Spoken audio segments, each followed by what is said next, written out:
السلام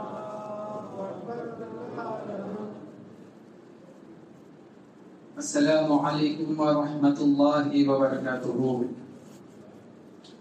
إن الحمد لله نحمده ونستعينه ونستغفره ونعوذ بالله من شرور أنفسنا ومن سيئات أعمالنا. من يهده الله فلا مضل له ومن يضلله فلا هادي له. وأشهد أن لا إله إلا الله وحده لا شريك له وأشهد أن محمدا عبده ورسوله. يا أيها الذين آمنوا اتقوا الله حق تقاته ولا تموتن إلا وأنتم مسلمون. يا أيها الناس اتقوا ربكم الذي خلقكم من نفس واحدة وخلق منها زوجها وبث منهما رجالا كثيرا ونساء واتقوا الله الذي تساءلون به والأرحام إن الله كان عليكم رقيبا.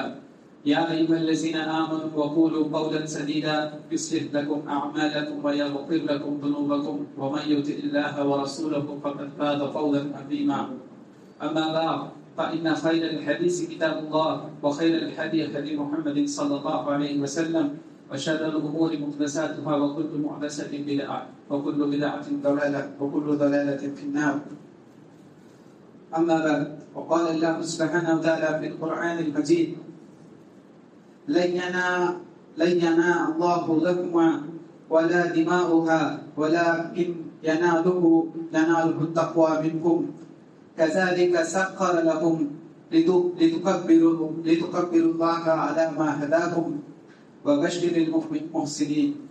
وقال رسول الله صلى الله عليه وسلم: كل بني آدم خطاؤون وخير الخطائين التوابون. సమస్త శుభాలు, ఆరాధనలు, పొగడతలు, స్తోత్రాలు అనంత కరుణామయుడు, అపార కృపాశీలుడు, భూమి ఆకాశాల అధిపతి, స్వర్గ నరకాల ప్రధాన అయినటువంటి అల్లాహ్ సుబ్హానహు వ తఆలాకి చెందుగా మనందరినీ ఈరోజు ఈద్ నమాజ్ కోసం జమపరిచి మనందరికీ ఈద్ నమాజు అర్పించేటువంటి భాగ్యాన్ని ప్రసాదించినందుకు అల్లాహ్ సుబ్హానహు వ తఆలాకి మనం ఎన్ని కృతజ్ఞతలు తెలిపినా తక్కువే. ఎందుకంటే ఒక్కసారి ఆలోచించండి, ఎంతో మంది ముస్లింలు ప్రపంచంలో ఉన్నారు. ప్రపంచంలో దగ్గర 800 కోట్ల మంది ఉన్నారు. అందులో కేవలము 200 కోట్ల మంది మాత్రమే ముస్లింలు. అందులో ఆచరించే ముస్లింలు ఇంకా చాలా తక్కువ. అటువంటిది అల్లాహ్ సుబ్హానహు వ తఆలా కొంతమంది అయినా కూడా ఆచరించే భాగ్యాన్ని ఎవరికైతే ప్రసాదిస్తాడో వాళ్ళు భాగ్యవంతులు.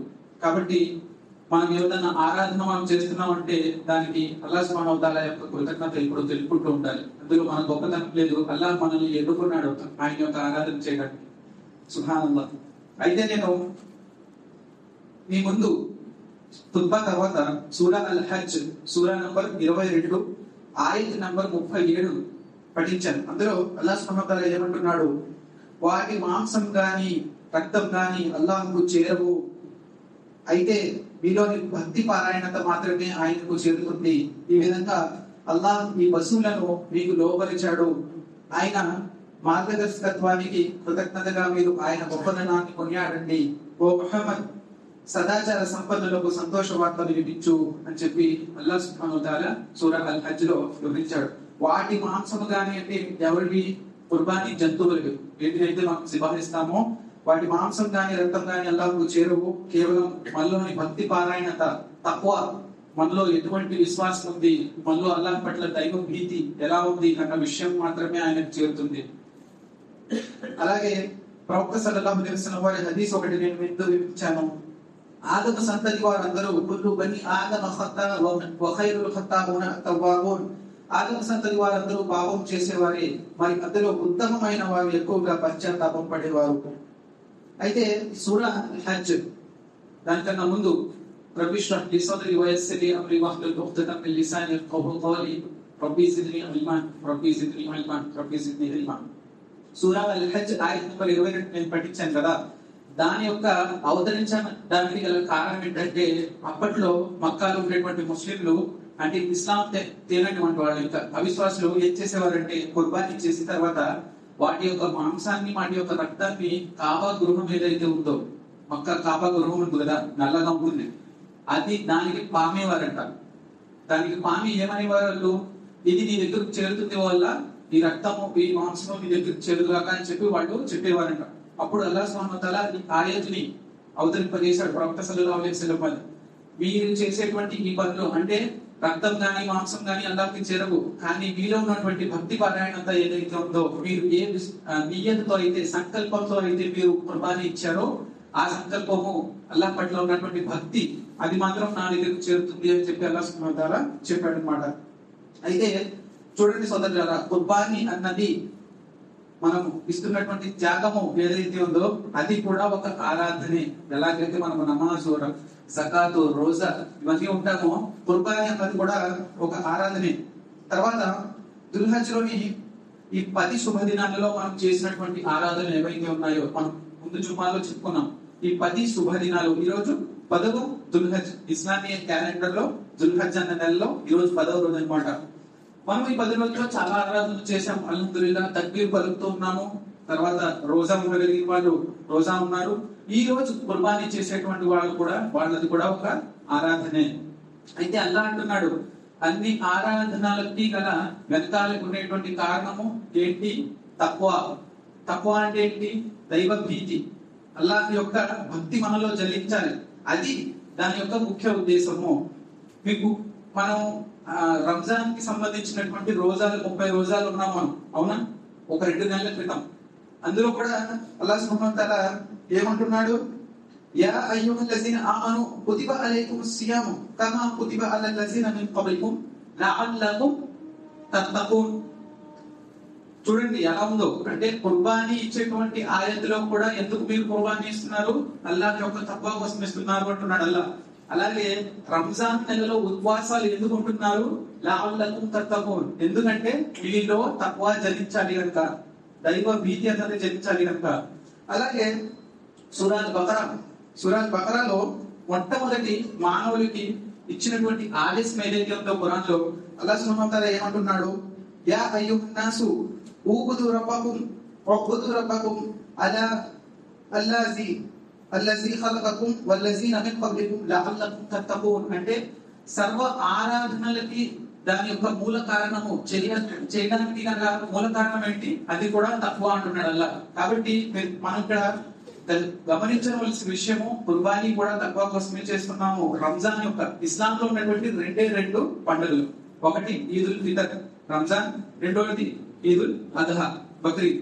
ఇవేది కాక ఇంకా ఏమన్నా ఆరాధనలు పండుగలు చేస్తున్నామో కనుక చేస్తున్నట్టయితే అవి ప్రామాణికమా కాదా అన్నది ఒకసారి మనము ఖురాన్ మరియు హదీసుల ద్వారా మనము చూసుకోవాల్సిన అవసరం ఉంది. సరే, మరి అయితే రంజాన్ తక్కువ కోసమే, కుర్బానీ తక్కువ కోసమే, మరియు మీరు చేసేటువంటి ఆరాధనలు అన్ని కూడా తక్కువ కోసమే. తక్కువ అంటే దైవ భీతి కోసమే అని చెప్పి అల్లాహ్ సుబ్హానహు వ తఆలా ఒక సంక్షిప్తంగా తక్కువ అన్న కాన్సెప్ట్ ని సెంట్రల్ గా చేసి ఖురాన్ లో చెప్పాడు అనమాట. సూరా బకరాలో ఈ ఆయతం వస్తుంది, ఆరాధనలు కూడా దైవ భక్తి పారాయణత కోసమే అని చెప్పి. అలాగే ఖురాన్ లో ఇంకొక చోట వచ్చింది, ఇన్న అక్రకుం ఇందల్లాహ్ తక్వాకు. ఎవరైతే నాకు దగ్గరగా ఉంటారో వాళ్ళు ఎవరు? అల్లాహ్ పట్ల ఎక్కువగా దైవ భీతి కలవారు. అల్లాహ్ పట్ల దైవ భీతి కలవారు. అలాగే ప్రవక్త సల్లల్లాహు అలైహి వసల్లం వారు కూడా అరఫా మైదానంలో 9వ దుల్హజ్ నాడు 1450 సంవత్సరాల క్రితము, అంటే ఈ రోజు 10వ దుల్హజ్ కదా, నిన్నటి రోజు 1450 సంవత్సరాల క్రితము ప్రవక్త సల్లల్లాహు అలైహి వసల్లం వారు అరఫా మైదానంలో, అరఫా అంటే ఏంటి? అదొక కొండ ప్రాంతం. అక్కడికి వెళ్లి హాజీలు ఒక రోజు పొద్దు నుంచి సాయంత్రం వరకు ఉండి హజ్ చేసేటువంటి వారు, వాళ్ళు అల్లాహ్ ముందు కడు దీనంగా ఏడుస్తూ దువా చేస్తారనమాట. సరే, మరి అయితే ఆ రోజు ప్రవక్త సల్లల్లాహు అలైహి వసల్లం వారి చివరి ప్రసంగం, మన ఉమ్మత్ కోసం ప్రవక్త వారు చేసినటువంటి చివరి ప్రసంగం. అందులో కూడా ప్రవక్త సల్లల్లాహు అలైహి వసల్లం వారు ఏమన్నారు? ఒక అరబ్ వ్యక్తి పైన ఏది గొప్ప కాదు, ఒక తెల్లవాడు నల్లవాడి పైన గొప్ప కాదు, ఒక ధనవంతుడు పేదవాడి పైన ఏమీ గొప్ప కాదు. మీలో ఎవరైనా గొప్పతనం ఉన్నవారు ఉన్నారు అంటే, దేవుని దృష్టిలో గొప్పవారు ఎవరైనా ఉన్నారంటే వాళ్ళు అల్లాహ్ పట్ల ఎక్కువగా దైవ భీతి తక్కువ కలవారు, అల్లాహ్ వద్ద ఎక్కువగా గొప్ప స్థానంలో ఉంటారు. అంతే తప్ప ఒకడు ఒక ఒక సయ్యద్ ఖాన్దాన్లో పుట్టాడనో గాని, లేదంటే ఒక హరబ్లో పుట్టాడనో గాని, లేదంటే ఒక అమెరికాలో పుట్టాడని గాని, ఒక నల్లవాడు గాని తెల్లవాడు గాని, ఇటువంటి ఏ విషయం కూడా ఇస్లాంలో ప్రాధాన్యత లేదు. ప్రాధాన్యత ఉన్నది ఏమైనా ఉంది అంటే అది దైవము పట్ల మనం ఎంత భక్తితో ఉన్నామో. సమస్త ఆరాధనల యొక్క మూల కారణం కూడా అదే. సందర్భం వచ్చింది కాబట్టి చెప్తున్నాను. మన సంఘం ఏదైతే ఉందో అది ఏదో వేరుగా ఉంటుంది, లేదంటే మసీదు వేరు వీళ్ళది, అటువంటి ఏమి పెట్టుకోవాల్సిన అవసరం లేదు సోదరులారా. ఎందుకంటే ఇక్కడ ఒక కుటుంబానికో, ఒక జాతికో, ఒక దేశానికో, ఒక వర్ణానికో చెందినటువంటి వాడు అల్లాహ్ దగ్గర గొప్పవాడు కాదు. అల్లాహ్ దగ్గర గొప్పవాడు ఎవరైనా ఉన్నాడంటే అది ఎవరి మనసులో అయితే, ఎవరి హృదయంలో అయితే అల్లాహ్ పట్ల ఎక్కువగా దైవ భక్తి ఉంటుందో వాడు అల్లాహ్ వద్ద గొప్ప స్థానం గలవాడు. మరి ప్రవక్త సల్లల్లాహు అలైహి వసల్లం వారు కూడా అదే చెప్పారు. నాకు పరలోకంలో దగ్గరగా ఉండేటువంటి వాడు ఎవరి దగ్గర అయితే దైవం పట్ల, అల్లాహ్ సుబ్హానహు వ తఆలా పట్ల ఎక్కువ భక్తి కలిగిన వారు ఉంటారో వాళ్ళు నాకు దగ్గరగా ఉంటారు పరలోకంలో అని చెప్పి. అయితే తక్కువ అంటే ఏంటి? దైవ భీతి, దైవ భక్తి, పరాయణత. పరాయణత అంటే ఇప్పుడు చూడండి, దైవ భక్తి అంటే ఏంటి? ఒకసారి మన చుట్టూ ఏమి కెమెరాలు లేవు, ఏమీ లేవు. మన ముందు ఒకటి పాకెట్లో నుంచి ఒక 500 పడిపోయింది, మనం ఎవరు చూడట్లేదు, మనల్ని ఎవరు చూడట్లేదు, అతను కూడా వెళ్ళిపోయాడు. అది తీసుకుని మనం జేబులో వేసేసాం, ఎవ్వరు చూడట్లేదు. కానీ సర్వలోకాల ప్రభు అయినటువంటి అల్లాహ్ కెమెరా ఎప్పుడు ఆనే ఉంది కదా, ఎప్పుడు అల్లాహ్ చూస్తున్నాడు మనల్ని. ఆ డబ్బుతో మనం ఏం చేస్తాం? అల్లాహ్ నన్ను చూస్తున్నాడు కదా అన్న భయంతో మళ్ళీ అతనికి తిరిగి ఇచ్చేస్తున్నామా లేదా? వ్యాపారం చేస్తున్నాం, కేజీ డబ్బులు తీసుకుంటున్నాం, 800 గ్రాములు ఇస్తున్నాం, తీసుకునేవాడు కూడా నవ్వుతూ తీసుకుంటాడు. ఎలా ఉన్నారు? అస్సలాము అలైకుం భాయ్ అంతే. వాడు తీసేసుకున్నాడు, వీడు ఇచ్చేసాడు, కేజీ డబ్బులు తీసుకున్నాడు, ఇచ్చేదంత 800 గ్రాములు. ఎవరో చూడట్లేదు కదా, కానీ ఎవరు చూస్తున్నారు? సర్వలోకాల ప్రభు అల్లాహ్ యొక్క కెమెరా ఎప్పుడు ఆన్ అయ్యి ఉంది. చేతిలో ఫోన్ ఉంది, ఇంట్లో ఎవరు లేరు, ఎవ్వరు చూడట్లేదు, సినిమాలు చూస్తున్నాం, అనవసరమైనవన్నీ చూస్తున్నాం, ఎవరు చూడట్లేదు కదా అనుకుంటాం. కానీ ఎవరు చూస్తున్నాడు? అల్లాహ్ సుబ్హానహు వ తఆలా చూస్తున్నాడు మనల్ని. అంటే ఎప్పుడు అల్లాహ్ యొక్క కెమెరా అన్నది ఏదైతే ఉందో అది ఎప్పుడు ఆఫ్ అవ్వదు, దానికి బ్యాటరీ అయిపోదు, దానికి కరెంట్ కూడా అవసరం లేదు. ఎప్పుడు అల్లాహ్ యొక్క కెమెరా మన పైన ఉంటుంది. మనం చేసే మంచి పనులనే కాదు, మనం ఒంటరిగా చేసేటువంటి పుణ్యాలు కూడా అల్లాహ్ సుబ్హానహు వ తఆలా అలాగే చూస్తాడు. అందరిలో చేసేటువంటి పుణ్యాల కన్నా ఒంటరిగా అల్లాహ్ ముందు మనము వసూలు చేసుకుని వచ్చి ఒక 2 రకాతులు నమాజ్ చదివి ఏడ్చుకుంటూ అల్లాహ్ ముందు ఎప్పుడైతే దువా చేస్తామో అటువంటి ఆరాధన అల్లాహ్కి ఎంతో ఇష్టమైనది. 1 కోటి రూపాయలు అల్లాహ్ సుబ్హానహు వ తఆలా యొక్క మార్గంలో ఖర్చు పెట్టే ఒక స్థాయి ఉంటుంది. కానీ అల్లాహ్ యొక్క ఎవరు చూడకపోయినా నేను అల్లాహ్ ఆరాధన చేస్తాను, లేదంటే అల్లాహ్కి నేను భయపడతాను అన్నటువంటి భావన ఏదైతే ఉందో అది అల్లాహ్కి ఎంతో ప్రీతికరమైనది. అది దైవభీతి యొక్క చిన్న చిన్న ఎగ్జాంపుల్స్ కింద నేను మీకు చెప్పాను అంతే. తర్వాత అల్లాహ్ అంటున్నాడు, వమా ఖలక్తల్ జిన్న వల్ ఇన్స ఇల్లా లియఅబుదున్, అంటే నేను మానవులని మరియు జిన్నాతులని నా ఆరాధనకు తప్ప మరే విషయాన్ని కోసం కూడా నేను పుట్టించలేదు. మరియు అల్లాహ్ అంటాడు సూరా అల్-ముల్క్ సూరా 67 ఆయత నంబర్ 2లో, ఈ భూమి ఆకాశాలు ఏమైతే ఉన్నాయో అవి నేను బిడ్డ పుట్టించలేదు, మానవుల యొక్క పరీక్ష నేను పుట్టించాను. ఈ వనరులు, ఈ వసతులు, ఇవన్నీ ఏమైతే ఉన్నాయో మన చుట్టూ, వీటి నుండి మనము ఫలితాన్ని పొంది అల్టిమేట్ గా మనం దేనికోసం? అల్లాహ్ యొక్క ఆరాధన కోసం వీటిని ఉపయోగించుకోవాలి. మన యొక్క ముఖ్యమైన ఉద్దేశము, మన ఉనికి యొక్క ముఖ్యమైన ఉద్దేశం ఏంటి? అల్లాహ్ యొక్క ఆరాధన. ఆరాధన అంటే 24 గంటలు నమాజ్ చేయాలండి, 24 గంటలు రోజాలో ఉండాలని అది కాదు. ప్రతి విషయం కూడా ఆరాధన కిందకే వస్తుంది. ఇప్పుడైతే మనం బిస్మిల్లా అని ఏదైనా పని మొదలు పెడతాము, అల్లాహ్ యొక్క దైవ భీతితో మనం ఏదైనా పని మొదలు పెడితే అది కూడా ఆరాధన కిందకే అల్లాహ్ సుబ్హానహు వ తఆలా పరిగణిస్తాడు. మనం మసీదుకు నడుచుకుని వస్తున్నాము, బిస్మిల్లా అని మొదలు పెట్టాము, ఒక్కొక్క అడుగుకి ఒక్కొక్క పాపము ఇది నేను క్షమించి వేస్తానని చెప్పి అల్లాహ్ సుబ్హానహు వ తఆలా అంటున్నాడు. మరి ఆ విధంగా మనము మన రోజుమర్ర ప్రతి కార్యక్రమాన్ని కూడా మనం ఆరాధన కిందకి పంచుకోవచ్చు. అలాగే మన జీవితంలో అల్లాహ్ దాస్యము, మన చెడు కోరికలను, మన అంతరాత్మను, అశుద్ధతను త్యాగం చేసిన కుర్బాన్ చేయడంలో కుర్బానీ యొక్క ముఖ్య ఉద్దేశము ఆ త్యాగం చేయడంలోనే ఉంది. ఈ రోజు కూడా మనం కుర్బానీ ఇస్తున్నాం కదా, ఆ కుర్బానీ యొక్క ముఖ్య ఉద్దేశం కూడా మనలో ఉన్నటువంటి చెడులను, మనలో ఉన్నటువంటి ఆ శుద్ధి చేసుకోవాల్సిన విషయాలు, మనలో ఉన్నటువంటి పాపాలు గాని తప్పులు గాని అది ఎవరికి వాళ్ళకే తెలుసు. వాటన్నిటినీ కూడా కుర్బానీ ఇవ్వటం. కుర్బానీ అంటే ఏంటి? కేవలం జంతువుని వధించి దాన్ని కుర్బానీ ఇవ్వడం కాదు. మనలో ఉన్నటువంటి చెడు ఏదైతే ఉందో దాన్ని కూడా మనము కుర్బానీ ఇవ్వగలగాలి అల్లాహ్ యొక్క మార్గంలో. దీని యొక్క అత్యుత్తమమైన ఆదర్శంగా ఇబ్రాహీం అలైహిస్సలాం వారి జీవిత చరిత్ర మనకు ఉంటుంది. కొన్ని జుమ్మాలు మనం చూసాం. ఆయన యొక్క జీవితం యొక్క ప్రతి ఒక్క ఘట్టము కూడా ఆదర్శనీయము. జీవితం మొత్తం ఆయన కుర్బానీలతో కూడుకున్నటువంటిది. ఒక మంచి కుమారుడిగా ఆయన తండ్రి వారి ముందు ఎప్పుడైతే ఆయన విగ్రహారాధన చేస్తున్నాడో, అల్లాహ్ని కాకుండా వేరే విషయాలను ఆరాధిస్తున్నాడో, ఇబ్రాహీం అలైహిస్సలాం వారు ఓ నా తండ్రి, ఓ నా పితామహ, ఏ విధమైనటువంటి ప్రయోజనం చేయనటువంటి విగ్రహాన్ని మీరు ఎందుకు ఆరాధిస్తున్నారు అని చెప్పి ఎంతో వినయంగా ఒక మంచి కుమారుడు లాగా ఆయన ముందు ఇక్కడ ఆయన ముందు ఇబ్రాహీం అలైహిస్సలాం వారు కొన్ని వాక్యాలు పెడతారు. ఇక్కడ ఆయన ఏంటి? ఆయన యొక్క అహంకారము, ఆయన యొక్క కోపం, వీటన్నిటిని త్యాగం చేశారు ఇబ్రాహీం అలైహిస్సలాం. ఆయన తండ్రి వారి ముందు ఒక మంచి కుమారుడిగా ఆయన మాట్లాడారు. అలాగే ఆయన జాతి వారితో ఒక మంచి సోదరుడుగా, ఆయన జాతి వారిని కూడా ఆయన అలాగే సంభాషించారు. ఓ నా జాతి వారు, మీరు ఎందుకు అల్లాహ్ని కాకుండా వేరే విషయాలను మీరు ఆరాధిస్తున్నారు? అహంకారాన్ని ఆయన వదిలేశారు. అలాగే ఆయన యొక్క జీవితంలో ఆయన ఒక మంచి తండ్రి ఇస్మాయిల్ అలైహిస్సలాం, ఇస్హాక్ అలైహిస్సలాం వారి యొక్క ఒక గొప్ప తండ్రిగా ఆయన ఒక పాత్రను అయితే విధించారనమాట. అలాగే ఇబ్రాహీం అలైహిస్సలాం ఆయన ఒక మంచి ధైర్యశీలి.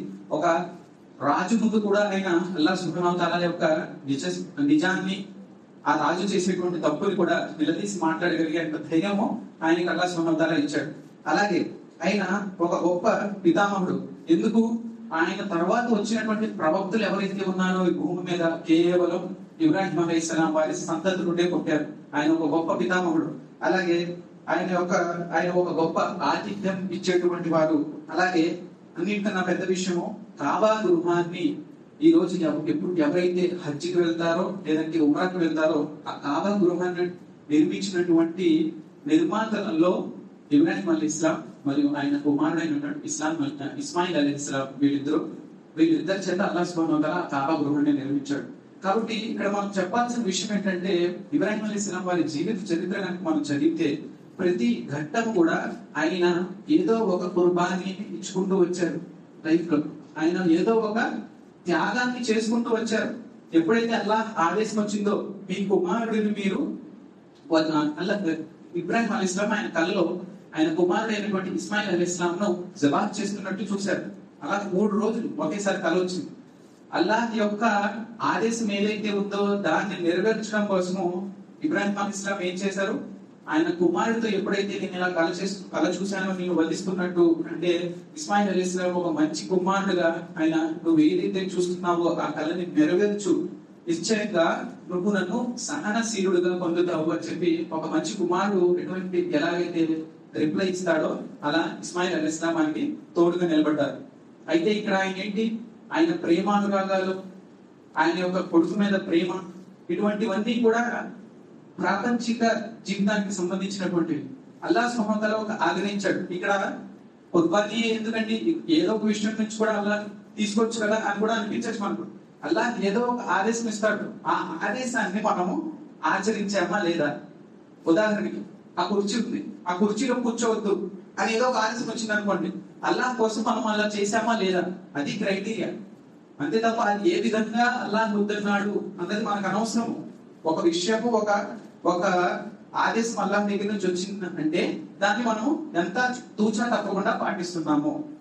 చెడుకు చూడవద్దు అని ఉంది సూరా నిసాలో, కళ్ళని చూపులని కిందగించండి అని ఉంది. కానీ ఆ ఆదేశాన్ని మనము మన యొక్క ఆశలకి దాన్ని పైన పెట్టామనుకోండి, అల్లాహ్ ఆదేశం కింద పెట్టి మనం చూడాలి అని అనుకున్నట్టు చూస్తున్నాం అనుకోండి, అదేం చేసినట్టు? అల్లాహ్ యొక్క ఆదేశాన్ని తిరస్కరించినట్టు. అదే మనం నేర్చుకోవాల్సింది. తక్కువ జనించేది కూడా అలాగే.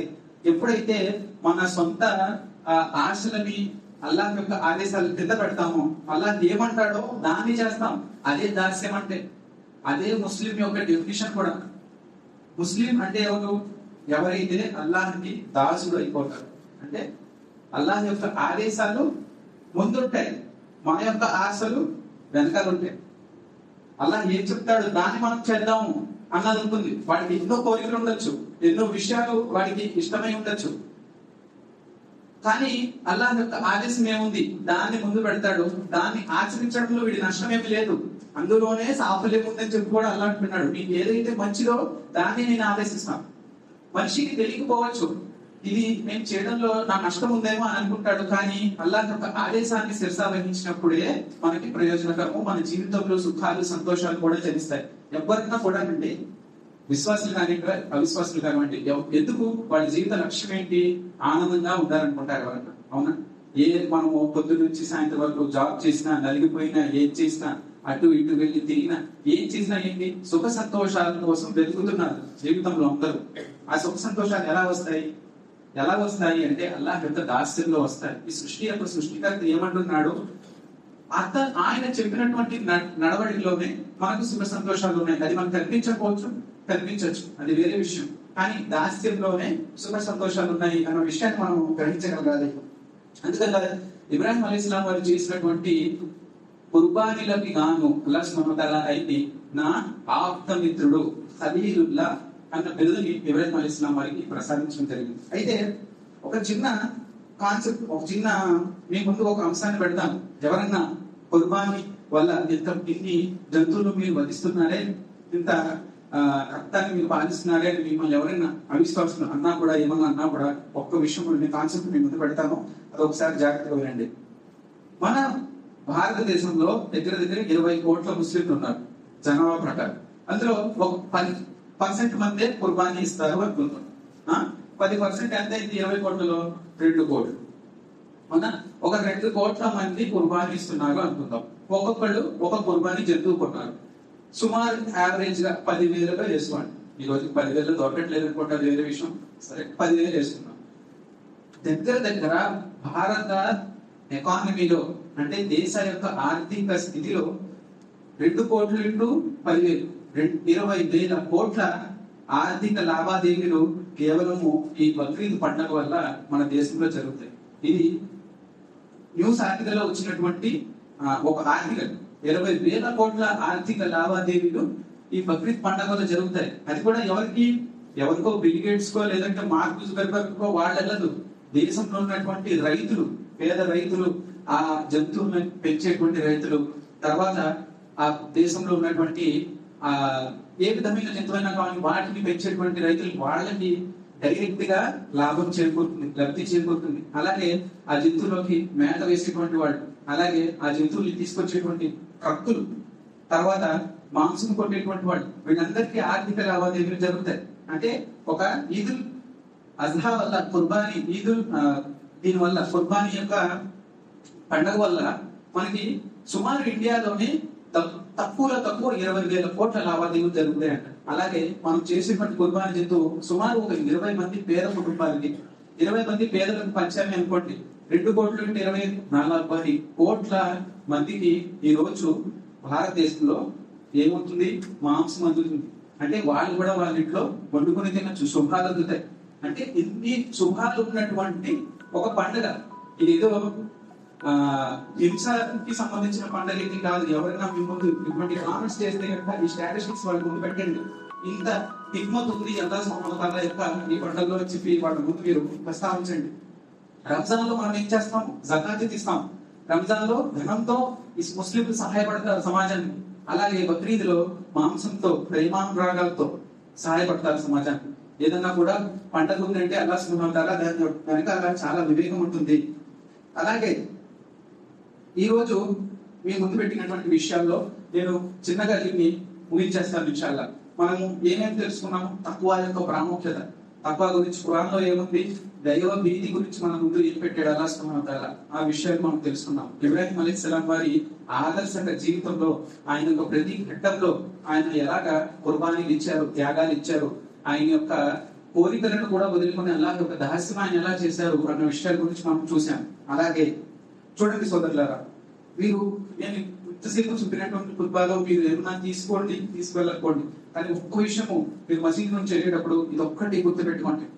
ఏంటంటే మనలో ఉన్న ప్రతి ఒక్కరికి ఏదో ఒక బలహీనత, ఏదో ఒక వీక్నెస్ అని కాదు, కానీ ఒక పాపం చేయాలనేటువంటి కోరిక, లేదంటే తప్పులు చెడులు జీవితంలో మన జీవితాలలో సరిదిద్దుకోవాల్సినటువంటి విషయాలు ప్రతి ఒక్కరికి వాళ్ళకి బాగా తెలుసు, వాళ్ళకి వాళ్ళ ప్రభువుకి తెలుసు, అల్లాహ్ సుబ్హానహు వ తఆలాకి తెలుసు. కుర్బానీ ఇవ్వాలి అన్న ఉద్దేశం ఎవరైనా ఉంటే కనుక, లేదంటే ఈ కుర్బానీ యొక్క వాస్తవికత మనము దానికి చేరుకోవాలి అంటే మనలో ఉన్నటువంటి చెడులని వాటిని మానుకోండి. ఈ రోజు నుంచి సంకల్పం చేసుకోండి. న్యూ ఇయర్ ఫస్ట్ రోజు సంకల్పాలు చేసుకుంటారు కదా, దానికన్నా ఇది చాలా గొప్పది. నాలో ఉన్నటువంటి ఈ ఒక్క చెడుని ఈ రోజు నుంచి నేను అల్లాహ్ మార్గంలో వదిలేస్తాను. అల్లాహ్ యొక్క దైవ భీతిలో నాలో ఉన్నటువంటి ఒక చెడు ఏదైనా ఉండనివ్వండి. ఒకరికి కోపం ఎక్కువగా రావచ్చు, ఒకరికి అసూయ ఉండొచ్చు, ఒకరికి ఆడవాళ్ళలో చాడీలు చెప్పుకోవడం అనేది కొంచెం ఎక్కువగా ఉంటుంది. తర్వాత ఎదుటివాడు సుఖంగా ఉంటే చూడలేకపోవడం, అసూయ చెప్తారు కొంతమంది. చాలా చాలా మానసిక రుగ్మతలు ఉంటాయి. ఈ రోజు పొగ తాగడము, మందు, ఇంకా చాలా ఉన్నాయి. ఇష్టాలా చెప్పుకుంటూ పోతే ఈ లిస్టుకి చివరిగా ఉండేది షిర్క్ వస్తుంది. అంటే అల్లాహ్ కాకుండా వేరే వాళ్ళని ఆరాధించడం. ఇటువంటి ఏది చెడు కార్యం ఉన్నా, చిన్న పెద్దన్నా, అల్లాహ్ సుబ్హానహు వ తఆలా యొక్క దారిలో నేను ఈ రోజు దాన్ని తెగించి వేస్తాను అని చెప్పి నేను నా తరపు నుంచి ఈ కుర్బానీ ఇస్తున్నాను, నాలో ఉన్నటువంటి ఈ చెడును నేను కుర్బానీ ఇస్తున్నాను అని చెప్పి ఒక సంకల్పం చేస్తున్నైతే మీరు ఈరోజు మసీద్ నుండి ఒక్క మాట మీరు తీసుకున్నారంటే ఇన్షాల్లా. అలాగే ఈ 10 దినాలలో మరియు వచ్చే 3 దినాలలో కూడా అల్లాహ్ యొక్క తక్బీర్ను ఎక్కువగా పలకండి. మొబైల్లో కానీ, ఫోన్లో కానీ, లేదంటే టీవీలో కానీ అనవసరంగా సమయాన్ని వృధా చేయటము మనకి ఎటువంటి ఉపయోగం ఉండదు. వాటిలో కూడా మనం యూట్యూబ్ లో, టిక్టాక్ లో, వాట్సాప్ లో, ఫేస్బుక్ లో, ఇన్స్టాగ్రామ్ లో అనవసరంగా ఉపయోగం లేనటువంటి విషయాల్లో కూడా మనం సమయాన్ని వృధా చేస్తాం. ఇది కూడా ఒక సరిదిద్దుకోవాల్సిన విషయమే. దీన్ని కూడా మనం త్యాగం చేయొచ్చు. అది కూడా ఒక కుర్బానీ కిందకే వస్తుంది. అలాగే ఈ రోజు ఒక పండుగ దినము, సుఖంగా, హ్యాపీగా, ఆహ్లాదంగా కుటుంబ సభ్యులతో గడపవలసిన దినము. చిన్న మిస్అండర్స్టాండింగ్స్ వస్తాయి, లేదంటే ఏవో ఒక చిన్న కోపాలు వస్తాయి. సహనం వహించండి. ఈ రోజు ఆనందంగా గడపండి. అల్లాహ్ మార్గంలో ఆనందంగా గడపండి. ఈ రోజు అలా ఉండేరు, ఇలా ఉండేరు, ఏదో పని చేయలేదు. శైతాన్ గాడు ఏం చేస్తాడంటే ఈ రోజు ఇంకా కలహాలు రేకెత్తించడానికి కుటుంబాల్లో ప్రయత్నిస్తాడు. కాబట్టి సహనంతో, ఆనందంగా కుటుంబ సభ్యులతో ఈ రోజు ఆనందంగా గడపవలసిన దినము. కాబట్టి ఈదుల్ అద్హా యొక్క ఈ దినాన్ని మీరు ఆహ్లాదంగా గడపండి. రక్త సంబంధికులు ఎవరైనా ఉంటే వాళ్ళు మీ నుండి తెగదింపులు తీసుకున్నా కూడా అల్లాహ్ సుబ్హానహు వ తఆలా యొక్క దయ వల్ల ఎవరైతే ముందుగా వెళ్ళి వాళ్ళని పలకరిస్తాడో, అవతల వాడి వైపే తప్పుంది, మన వైపు ఒప్పుంది, అయినా కూడా మనం వెళ్ళి పలకరిస్తామో అల్లాహ్కి ఎంతో ఇష్టమైనటువంటి కార్యం అది. కాబట్టి రక్త సంబంధికులకు కూడా మీరు ఫోన్ చేసి ఆప్యాయతగా మాట్లాడండి. ఆహ్లాదంగా, హ్యాపీగా ఈ రోజు గడపండి. అంతేగాని సహనం లేకుండా కోపాలతో ఈ రోజు ఒకరినొకళ్ళు దూషించుకోకండి. అల్లాహ్ సుబ్హానహు వ తఆలాకు దుఆ ఏంటంటే అల్లాహ్ యొక్క ఈ అద్భుతమైనటువంటి పండుగను మనకి సుఖాలు ప్రసాదించేదిగా చేయాలని అల్లాహ్ సుబ్హానహు వ తఆలాకు దుఆ చేస్తున్నాను. అల్లాహ్ అవతరించినటువంటి ఈ ఖురాన్ అర్థం చేసుకొని